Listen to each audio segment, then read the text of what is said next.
Ese sería el ideal, pero a la mexicana. Esos son los principios que rigen en el estándar internacional de los procesos penales. Pero como les digo, si en algo somos expertos, es en modificar todo. Y eso es lo que encuentra uno cuando revisa con detenimiento el artículo 19 de la Constitución en los términos que quedó tratándose de el auto de vinculación a proceso.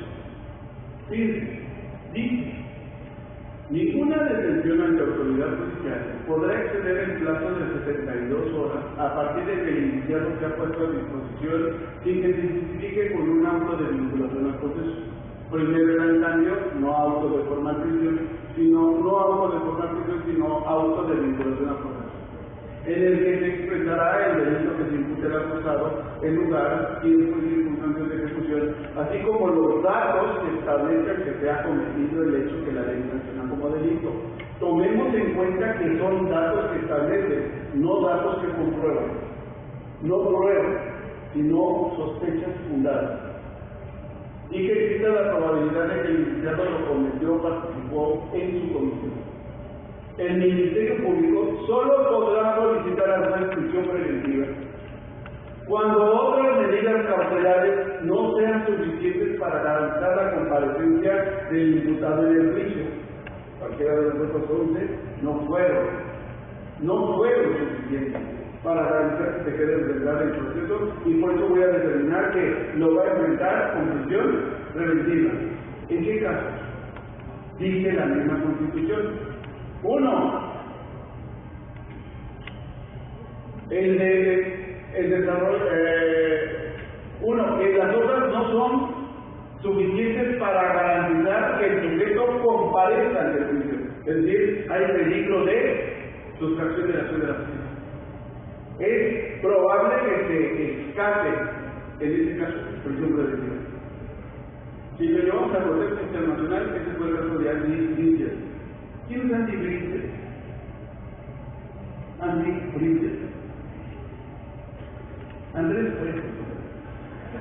Fuentes. ¿Quién es Andrés Fuentes? El marido de Tatiana. Muy bien, viejo. Premio Nobel. Oigan, no solo de Juan Rivero, ¿verdad? No. ¿Saben cuál es la definición de una persona culta? No es aquella que solamente oye Mozart, Chopin o Beethoven, sino lo que la definición de una persona culta es aquella que conoce todas las manifestaciones de la cultura, desde arriba hasta abajo, de izquierda a derecha. Es una persona culta, hay que estar en todo, ¿verdad? En ese sentido, Andy Bridges se va a Alemania. De repente hay un control policial y encuentran que tiene cocaína en un gramaje superior a el que le es permitido para consumo. Por tanto, el detenido es presentado ante el juez, determina su vinculación al proceso con medidas cautelares que no impliquen libertad de prisión preventiva o con prisión preventiva. El fiscal dijo prisión preventiva. ¿Por qué? Es mexicano. Si se me sale de Alemania y llega a México y se mete a Tepito, no hay Dios que lo encuentre. ¿Hay peligro de fuga o no? Sí, por tanto, prisión preventiva, Tepillo, en este caso. 1. 2. Hay, dice, peligro para la víctima o los testigos. Si no lo vemos en prisión preventiva, es muy probable que vaya y ejecute a la víctima, amenace a testigos, etcétera. Entonces, prisión preventiva. O 3, entorpezca el desarrollo del proceso. Son 3 supuestos que en el estándar internacional están previstos para justificar una prisión preventiva. 1, peligro de que se escape. 2, que haya peligro para la víctima. O 3, que haya peligro para el desarrollo del proceso. Nada más. Pero a la mexicana, a estos 3 supuestos normales para justificar una prisión preventiva que va a afectar la libertad y por tanto va a afectar la presunción de inocencia, se incrementa los costos. También prisión preventiva que el juez debe ordenar de manera oficiosa. ¿Qué quiere decir oficiosa? Sanciones, ¿verdad? De ley, ¿verdad? En estos casos va a tener que evitar prisión preventiva. En los casos de delincuencia pensada, homicidio doloso, violación, secuestro, delitos cometidos con medios violentos con armas y explosivos, así como delitos graves que determina la ley en contra de la seguridad de la nación, el libre desarrollo de la personalidad y de la etc. Fíjense, en el caso de Aguadulce, había datos que establecían que se había cometido un hecho delictivo de violación o no. Sí, era probable que el responsable de la violación era el marido o no. Sí, medida cautelar o prisión preventiva de manera oficiosa por tratarse de una, y si me apuran, con homicidio doloso. Ahí es donde se rompe todo lo que se había dicho. Esta parte, este agregado del artículo 19, tenemos que cuestionarlo. Así como hay grandes cosas que son buenas en este nuevo proceso penal acusatorio, hay cosas que son totalmente contradictorias. Esta es la más importante. Ejemplo, 15 de septiembre, un grupo de jóvenes, 3, se van de Zacatecas a Morelia a ver. ¿Qué va a ser 15 de septiembre? El grito. Están en la plaza de Morelia, están ahí frente al Palacio Municipal, al lado de la catedral. De repente, antes del grito, escuchan una explosión. Y de repente saben que hay muertos. ¿Qué hacen? Corren. ¿Hacia dónde? Al coche. ¿No? Al coche. Se suben al coche. ¿Hacia dónde van? A casa, a Zacatecas. ¿Nerviosos o tranquilos? Nerviosos. ¿Despacio o a todo lo que pueden? A todo lo que pueden. Es de noche. Por el exceso de velocidad, en la carretera pierden el control, se estrellan con un árbol. Llega la policía y no falta quien dice, esos fueron. ¿Hay datos que establecen que se ha cometido un hecho que la ley sanciona como delito o no? Sí, ¿cuál? Eso no es delito. Homicidio, uno, y otro, terrorismo, y lesión, y daño. Hay 4 hechos que la ley sanciona como delito. ¿Es probable que ellos fueron los responsables o no? ¿Hay testigos que dicen que ellos fueron? ¿Cómo? ¿Se acuerdan lo que decía la Constitución de 1917? Que bastaba con que hubiese una persona digna de fe que dijera. Fueron. Y en una explosión, ¿es fácil o difícil que las personas tengan todos los sentidos puestos para determinar y con claridad decidir si fue o no fue? No, menos en una explosión, todo el mundo a correr y se le puede hacer. Es más, cuando hay rafagueros y tienen testigos, ¿son conscientes o no? La mayoría de las veces no. No, es muy difícil. En un rafagueo la gente esté viendo así con toda puntualidad, es muy complicado. En una explosión menos, pero no va a ser ningún de su cuerpo. Por tanto, en estos casos las circunstancias decían que sí había un hecho delictivo y las circunstancias decían que sí ellas eran probables responsables. Por tanto, tendría que dictar el juez de manera oficiosa prisión preventiva. Estaba en el lugar y en el momento equivocado. Pero eso es problemático, porque pierde la libertad, pierde la presunción de inocencia, incluyente. ¿Ven ustedes dónde están los problemas ahora? Está muy bien que hayan rebajado el grado de prueba de comprobar a presumir, pero el problema son los efectos que tiene, porque ahora con esas sospechas puedo mantener privado de la libertad a una persona.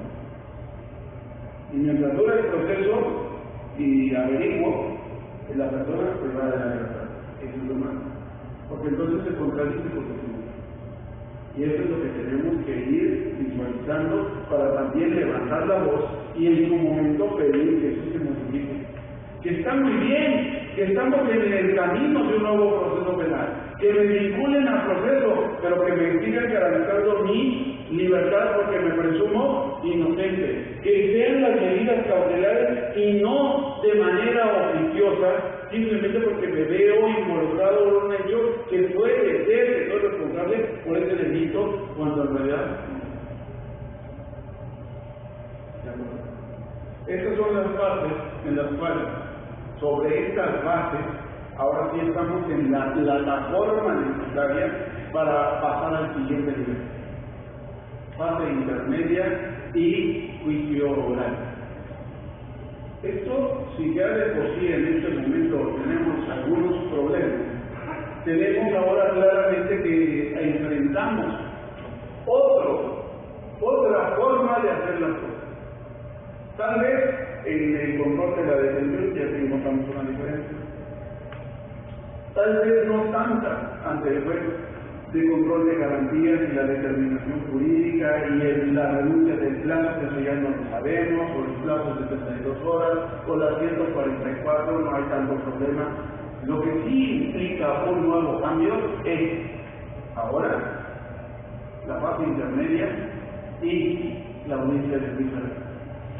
En este momento que volvamos, lo que vamos a ver precisamente es sobre todo esta fase de la audiencia de juicio. Y ahora lo que vamos a asistir es a uno de los casos más escandalosos de la justicia mexicana por el nuevo sistema de justicia penal.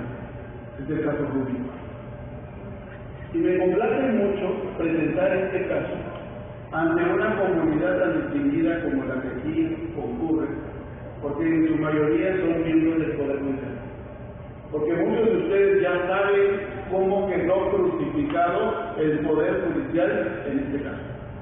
Vamos a analizar si todo lo que hemos visto ayer y hoy nos sirve para tener mejores elementos de convicción y de argumentación y de fundamentación para poder valorar la actuación de los jueces de la audiencia de juicio oral de Chihuahua. Y vamos a encontrar las razones del por qué se llegó a la resolución de esos jueces. Como ya lo llevo 2 horas aquí concentrados de las 2 a las 10, seguro estoy de que van a necesitar un cafecito, que traen palomitas. Es claro que entonces los grados de prueba se han ido rebajando, fortaleciendo y rebajando. Si ustedes me preguntaran entonces, desde mi punto de vista, cuál ha sido la historia del proceso penal mexicano, lo que les contestaría es que el proceso penal mexicano ha sido un nivel en materia de probatoria. Y que el gran problema del proceso penal mexicano radica precisamente en la prueba. Una prueba que por una forma u otra es la que nos va a generar dolores de cabeza. Para efectos, puedo yo estar cambiando mis continentes de vasos a botellas, pero a final de cuentas lo que sigue siendo más importante es el contenido. Pero ya no solamente el contenido, sino el grado del contenido. No es lo mismo tener una botella prácticamente vacía que una semi llena o a la mitad, a tener una botella completamente llena. Siempre será así. Y lo queremos poner entonces en esta secuencia. Antes me requería cuando menos que estuviera la mitad, que era que estuviera el cuerpo del delito. Lo otro es probable resultado. Ahora, para la definición y para la vinculación al proceso, en ciertos delitos, los que vimos en el 19, ya ni siquiera se requiere que haya pruebas de esto, sino basta con que haya datos que establezcan que hay un hecho delictivo y que es probable que el sujeto que va a ser vinculado a proceso, incluso con prisión preventiva, sea el probable responsable de la comisión de hechos. Esto nos va a llevar a una práctica, y es que cuando ya se ha formulado la imputación, cuando ya el Ministerio Público ha solicitado que se vincule al sujeto a proceso, y cuando después del término constitucional el juez ha determinado que efectivamente queda vinculado a proceso el sujeto, y que esta vinculación a proceso va a ser con una medida cautelar que vimos que implique privación de la libertad o que no implique prisión preventiva. De cualquier forma, ya vendrá ahora sí propiamente el proceso. Y habrá dos fases. Una fase intermedia,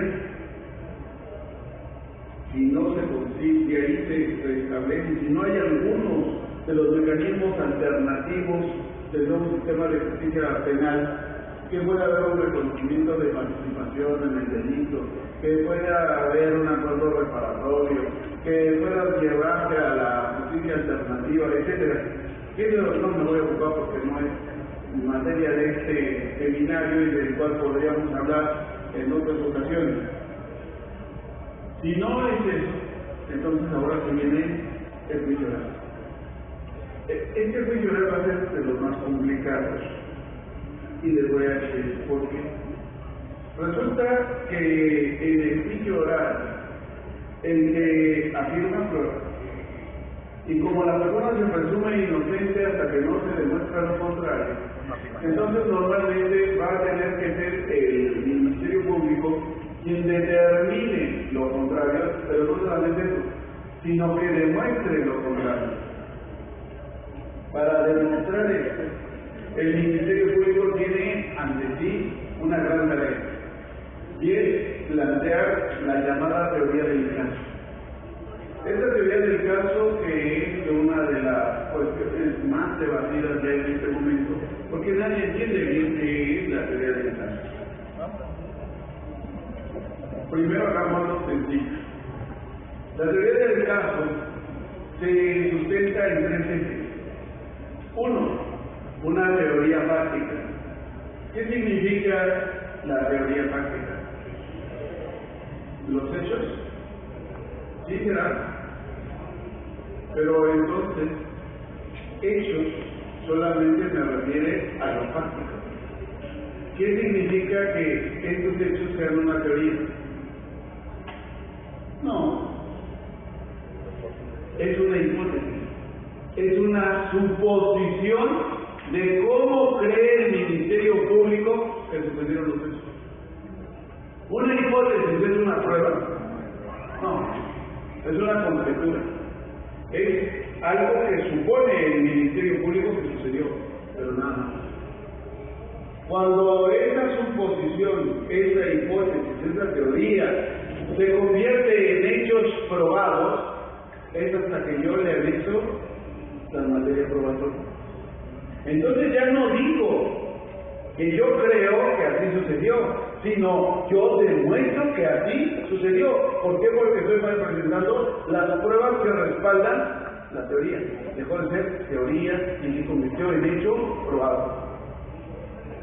Si no le apoyo con las pruebas que lo acreditan, ¿es un hecho probado o no? No. Es solamente una pura especulación. Especulo que así ocurrió. No estabas en la casa. ¿Dónde estabas? En el carnaval.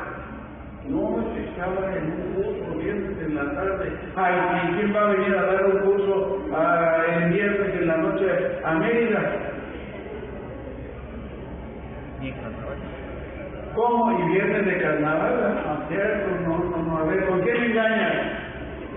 ¿Con quién me pones el cuerpo? Lo veo en tus ojos que tiene culpabilidad. ¿Es una hipótesis de la mujer o no? Sí. ¿Hay una teoría fáctica o no? ¿Hay datos que establecen que es posible que se haya ido al infierno o no? ¿Sí? ¿Es probable o responsable? Sí. Pero sigue siendo una pura especulación. y de repente lleva la prueba, el video. Hay gente que nos estuvo dando el curso y nos estuvo subiendo y bajando y nos haciendo los teléfonos falsos y luego nos decía que así no era, y ahí está bajito la fecha, que era el día viernes 8 de febrero, y dice ahí 20:50 horas. No estaba en la cama con nadie, estaba en un curso, sufriendo el curso. Ahí está la prueba. Ante una prueba como esa, ¿qué pasa con la hipótesis? Pecado. Ante esa prueba tan contundente que tiene que hacer la mujer, oye, disculpas.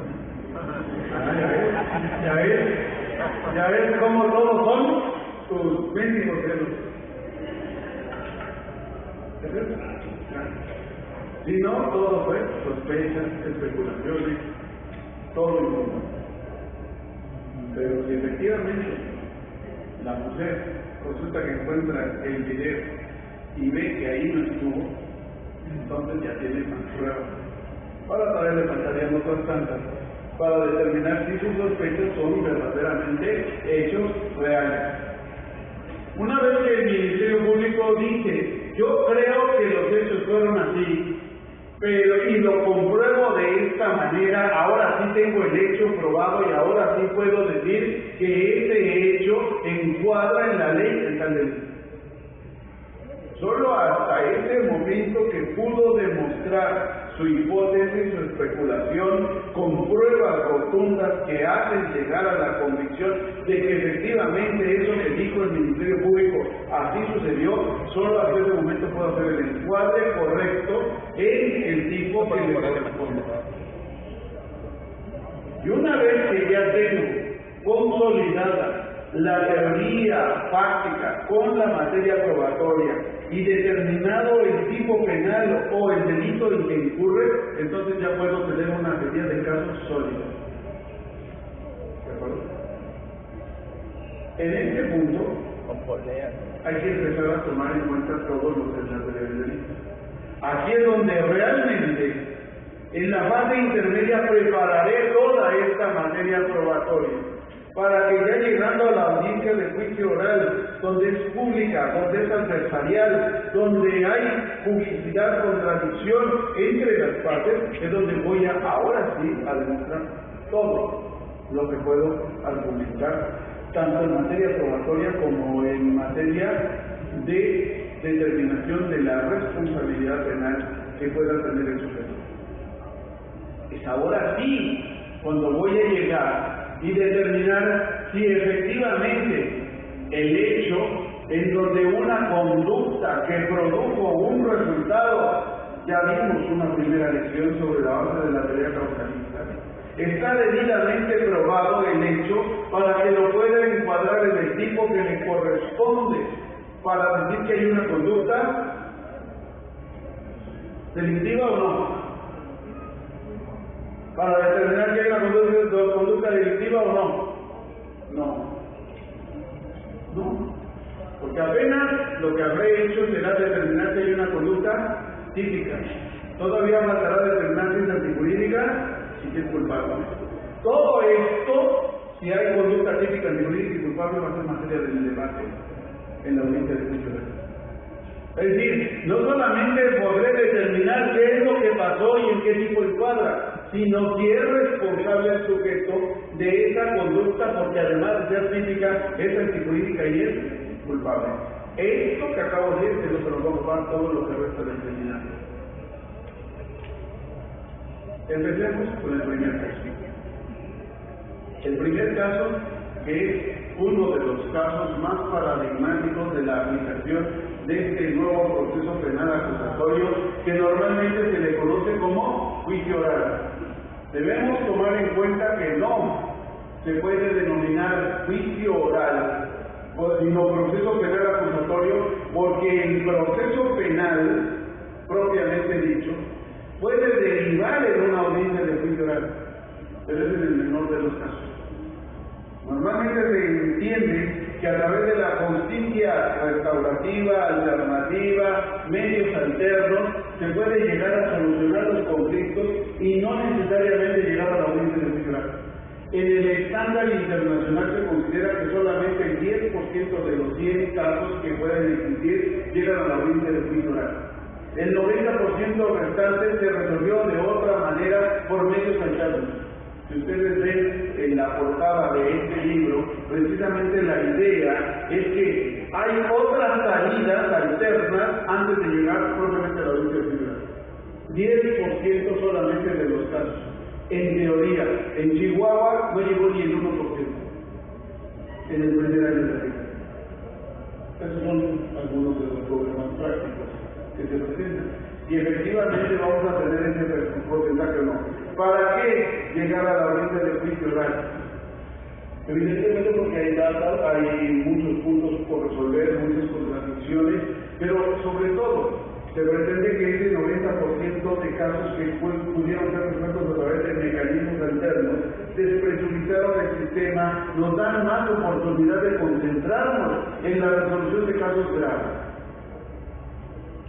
Veamos qué es lo que ocurrió en el caso de Chihuahua, en Ciudad Juárez, cuando hubo una audiencia de juicio oral en la cual se determinaba si la joven Rubí, que fue encontrada muerta, incinerada en un basurero clandestino y donde había la probabilidad de que su amacio, con quien había procreado una pequeña bebé, era el responsable de esta muerte. Primero Rubí desapareció. De ahí comenzó la mamá a investigar. Finalmente consiguió que se detuviera a el amacio. Se consideró que él había sido quien la había privado de la vida. Asistir a una audiencia de juicio oral, donde, como les digo, hay concentración y hay continuidad, nos llevaría ya muchas horas. Solamente les voy a poner la fase del juicio oral, donde el Ministerio Público presenta su teoría del caso. Solo esa parte. Desde entonces, por entendido que en la fase intermedia, el Ministerio Público se preocupa por recabar y presentar las pruebas.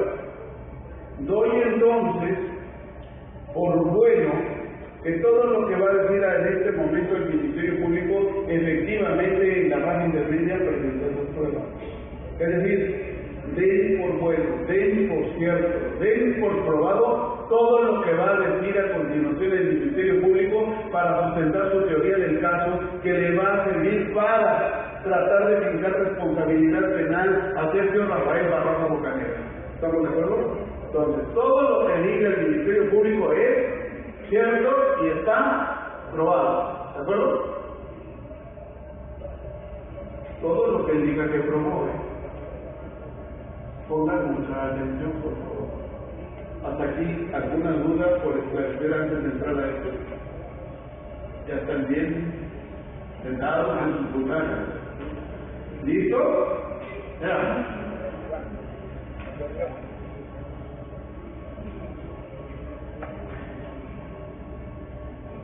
Bien, grabamos.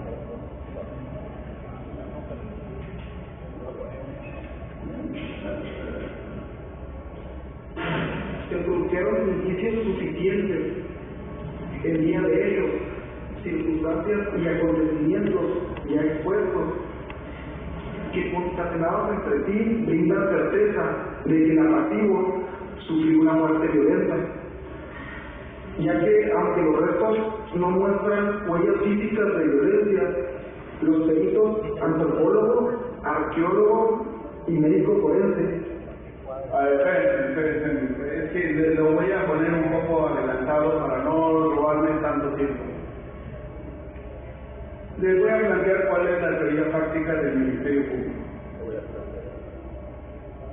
Dice él que Sergio Rafael Barraza Bocanegra regresó a su casa y al entrar a la habitación, a su habitación, se encontró a Rubí, su amante, teniendo relaciones sexuales por otro hombre.